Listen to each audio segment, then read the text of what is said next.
Hello friends, मेरा नाम doctor Bhanu Saxena है और सुप्रीम कोर्ट के जो महत्वपूर्ण निर्णय हैं उनमें आपके सामने आज एक नया जजमेंट में लेके आया हूं जो 2019 को माननीय सुप्रीम कोर्ट के द्वारा निर्धारित किया गया था।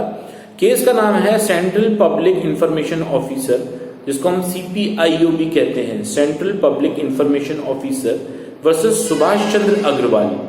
ये केस जो है माननीय सुप्रीम कोर्ट के द्वारा 13 नवंबर 2019 को इसको डिसाइड किया। इस केस में जो सुप्रीम कोर्ट थे उनके सामने 3 प्रकार के प्रश्न जो थे वो रखे गए। पहला प्रश्न ये था कि क्या संविधान का अनुच्छेद 124 और अनुच्छेद 145 क्या सुप्रीम कोर्ट सूचना के अधिकार अधिनियम 2005 में सूचना देने हेतु बाध्य है? क्या सुप्रीम कोर्ट का central public information officer CPIO supreme court क्या इस राइट टू इंफॉर्मेशन एक्ट के दायरे में आता है? प्रश्न नंबर 1। प्रश्न नंबर 2, अगर वो RTI के अंदर आता है CPIO सुप्रीम कोर्ट, तो क्या वो कोलेजियम सिस्टम के थ्रू जिन जजेस का अपॉइंटमेंट होता है उसकी इंफॉर्मेशन देने के लिए भी बाध्य है? तीसरा प्रश्न ये था कि क्या CPIO सुप्रीम कोर्ट तृतीय पक्ष की, थर्ड पार्टी की इंफॉर्मेशन भी डिस्क्लोज कर सकता है या ऐसी इंफॉर्मेशन डिस्क्लोज करने से मना कर सकता है? तो इस प्रकार के प्रश्न माननीय सुप्रीम कोर्ट के सामने रखे गए थे। इस केस के तथ्य यह हैं कि सुभाष चंद्र अग्रवाल जो थे उन्होंने CPIO जो है सुप्रीम कोर्ट का सेंट्रल पब्लिक इंफॉर्मेशन ऑफिसर, उससे कुछ इंफॉर्मेशन जो है उनकी एप्लीकेशन मूव की। CPIO सुप्रीम कोर्ट ने ये इंफॉर्मेशन देने से मना कर दिया और ऐसा कहा कि सुप्रीम कोर्ट का CPIO इस दायरे में नहीं आता। इस आधार पे सुभाष चंद्र अग्रवाल ने सुप्रीम कोर्ट के सामने ये जो कॉन्स्टिट्यूशनल बेंच के सामने एक पिटीशन फाइल की और ये कहा कि इस मामले में जो सुप्रीम कोर्ट है, chief justice of India and the other जजेस ऑफ सुप्रीम कोर्ट, ये उस एम्बिट में आते हैं, RTI के एम्बिट में आते हैं, इसलिए इनको जानकारी डिस्क्लोज करनी चाहिए।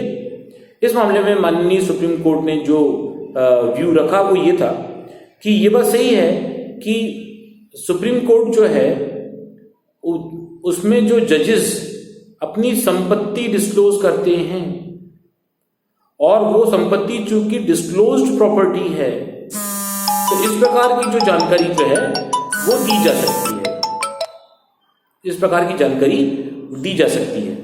साथ में ही ये बात कही कि चूंकि वो डिस्क्लोज्ड इंफॉर्मेशन है, इसलिए डिस्क्लोज्ड इंफॉर्मेशन को डिस्क्लोज करने में कोई हर्ज नहीं है। उन्होंने ये भी कहा अपने केस में सुप्रीम कोर्ट ने कि सुप्रीम कोर्ट ऑफ इंडिया एक पब्लिक अथॉरिटी है और आर्टिकल 124 में चीफ जस्टिस और अदर जजेस जो हैं वो कंबाइंडली एक पब्लिक अथॉरिटी कंसिडर किए जाएंगे और जिसका हेड जो है चीफ जस्टिस ऑफ इंडिया को माना जाएगा। और जजेस जो अपनी प्रॉपर्टी डिस्क्लोज कर चुके हैं उनकी प्रॉपर्टी का डिस्क्लोजर RTI के दायरे में आता है और RTI में उन जजेस की प्रॉपर्टी जो है उसके बारे में अगर कोई इंफॉर्मेशन सीक करता है तो उसको इंफॉर्मेशन दी जाएगी। साथ ही ये भी कहा सुप्रीम कोर्ट ने कि थर्ड पार्टी की जो इंफॉर्मेशन है वो सुप्रीम कोर्ट डिस्क्लोज नहीं करेगा, क्योंकि RTI एक्ट 2005 में थर्ड पार्टी पर व्यक्ति के बारे में प्रावधान उस एक्ट के सेक्शन 11 में दिए गए हैं। थर्ड पार्टी से इंफॉर्मेशन अगर रिक्वायर्ड होती है तो उसमें थर्ड पार्टी की परमिशन की जरूरत लगती है। इस कारण माननीय सुप्रीम कोर्ट ने यह भी कहा कि अगर थर्ड पार्टी के बारे में कोई जानकारी मांगी जाएगी तो वो RTI एक्ट 2005 के सेक्शन 11 के प्रोविजंस के आधार पे ही दी जाएगी। अदरवाइज सुप्रीम कोर्ट ऐसी थर्ड पार्टी के बारे में इंफॉर्मेशन डिस्क्लोज करने से मना कर सकता है। साथ में ही ये बात और कही सुप्रीम कोर्ट ने कि सुप्रीम कोर्ट आर्टिकल 124, आर्टिकल 145 में जो रूल मेकिंग पावर है उसके अकॉर्डिंग जो भी रूल्स बनाएगा, जो भी रेगुलेशन फ्रेम करेगा, जो भी डिस्क्लोज्ड है, जो भी पब्लिक के लिए ओपन फोरम में इंफॉर्मेशन रखी जाएगी वो सब डिस्क्लोज की जा सकती है। और सुप्रीम कोर्ट अपने आप में एक लोक प्राधिकारी है। तो ये बहुत महत्वपूर्ण केस था जिसमें ये फाइनली डिसाइड किया कि सुप्रीम कोर्ट का जो सेंट्रल पब्लिक इंफॉर्मेशन जो ऑफिसर है CPIO, वो RTI के दायरे में आता है, लेकिन उतनी ही इंफॉर्मेशन डिस्क्लोज की जाएगी जितनी डिस्क्लोज की जा सकती है। थर्ड पार्टी के बारे में सेक्शन 11 RTI की प्रोविजंस के आधार पर इंफॉर्मेशन दी जाएगी, अदरवाइज सुप्रीम कोर्ट ऐसी जानकारी देने से मना भी कर सकता है।